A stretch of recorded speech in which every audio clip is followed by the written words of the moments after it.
নমস্কার, সম্বুদ্ধ চ্যাটার্জি বলছি। আজকে আমারই লেখা একটা ছোট্ট গল্প আপনাদের পড়ে শোনাচ্ছি। গল্পটির নাম চলুন। স্যার, ও স্যার, একটু তাড়াতাড়ি নিন, অনেকগুলো পিক আপ আছে আজ। লোকটা তাড়ায় একটু ছটফট করে উঠলেন নিবারণবাবু। লোকটা তাড়া দিচ্ছে বটে, কিন্তু তার যে অনেকগুলো কাজ বাকি আছে। যেমন সুলতা, তার পরলোকগতা স্ত্রী, ওর ছবির সামনে চা দিতে হবে এই একটু পরেই। সুলতা আবার সময় মতো চা না পেলে বড্ড কষ্ট পায়। তো একথা লোকটাকে বলতেই এবার যেন খেকিয়ে উঠল সে। আর কি স্যারের অর্ডার আছে, সমনও জারি হয়েছে আপনার নামে।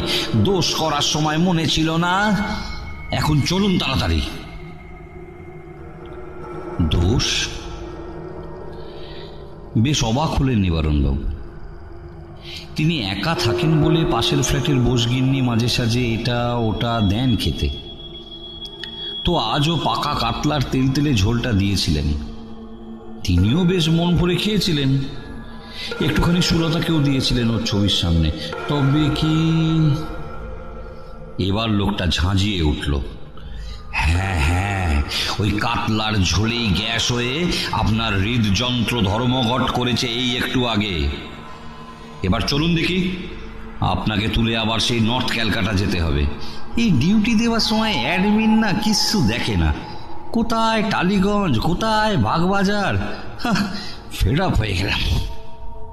ভোর তো হয়েই এলো, বাগবাজারে আবার 5:58 পিক আপ। চলুন চলুন চলুন চলুন। আলু থালু লুঙ্গিটা কষে যমদূতের হাত ধরে গুটি গুটি এগিয়ে চললেন নিবারণবাবু। নমস্কার।